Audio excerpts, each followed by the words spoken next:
Guys, এই গাড়িটার ওই অলরেডি 3টে গিয়ার বক্স চেঞ্জ করে হয়েছে। আপনার এই গিয়ার বক্স চলে যায় সেকেন্ড হ্যান্ড গিয়ার বক্স। এই দেশে সেকেন্ড হ্যান্ড গিয়ার বক্স পাওয়া যায় বাংলাদেশের মধ্যে। বাংলাদেশে যে ভাই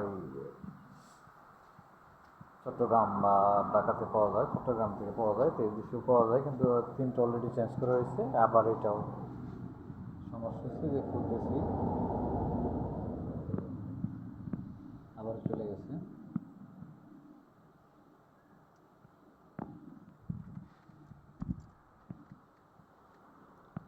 বিশেষ করে দেখলাম আমি মানে এই কোম্পানির যে গাড়িগুলা আর হোন্ডা কোম্পানির গাড়িগুলা, এগুলোর মধ্যে বেশি ঝামেলা দেখতেছি মালয়েশিয়াতে। আমি বাংলাদেশে কি কেমন, বাংলাদেশে কি কেমন আমি জানি না।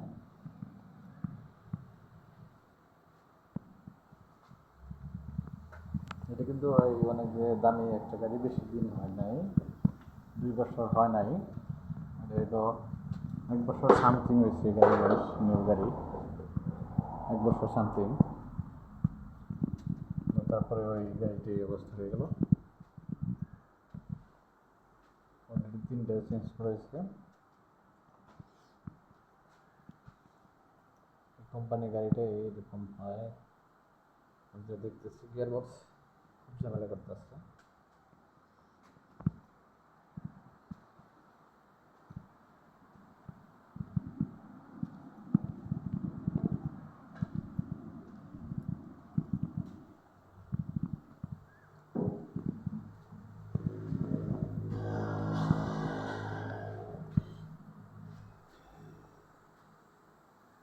ইন্ডিকেটর বক্স কিন্তু অলরেডি চেঞ্জ করা হয়ে গেছে, কিন্তু আবারও চলে গেছে।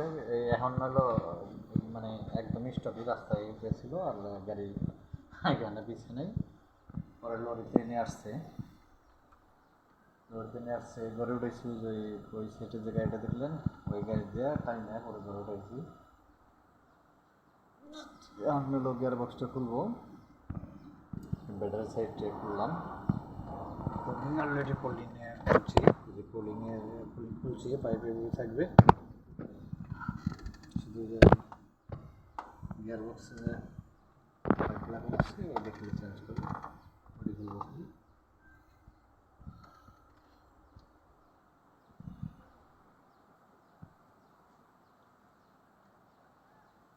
এই গাড়িতে আবার কেমন গিয়ার বক্স আসে খুব বেড়া। আপনাদের আগে বলছি 12 gear box, no second hand, বড় মানের নতুন নতুন গিয়ার বক্সের কথা বলছি। কিন্তু ওনারা এই সেকেন্ড হ্যান্ডগুলো নিয়ে আসে,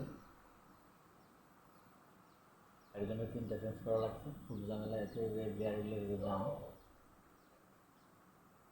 এই গিয়ারুল আনলে গিয়ারুল চেঞ্জ, এক গিয়ার বক্সে না একদিনও চালানো জানে, 2 ঘন্টা চালানোর পরে ওটা কমপ্লেন চলে আসছে। কিন্তু গিয়ার ওটা বাতিল। যেটা গিয়ার দেখতেছে, যে অবস্থা দেখতেছে, মনে হয় যে নতুন গিয়ার বক্স হলে আমার মনে হয় যত টাকা গেত না, যে মানে 3টে গিয়ার বক্স যে মানে খোলা নাগান গিয়ার খোলা টোলা যে খরচটা হইতেছে, আমার মনে হয় না যে এরকম হয়তো। যাদের আর কি করা যাবে, আপনার যেটা ভালো বুঝে সেটাই করে, এদের মতোই কাজ করতে হয়। করবা ব্যাটারি এখানে খুলে রাখছি, গ্যাস ওয়ার্নার এখানে খুলে রাখছি।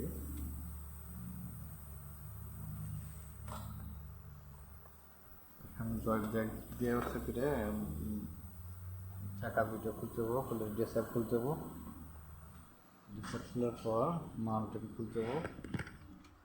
এই মাউন্টেনটা খুলে দেবো, একটা মাউন্টেন নিচে 2টা, এই পাশে একটা আছে, একটা আর একটা, 2টা মাউন্টেন খুলতে হবে। মাউন্টেন খোলার পর স্নেকের বক্স নামানো যাবে, দেখতে খুব ঝামেলা।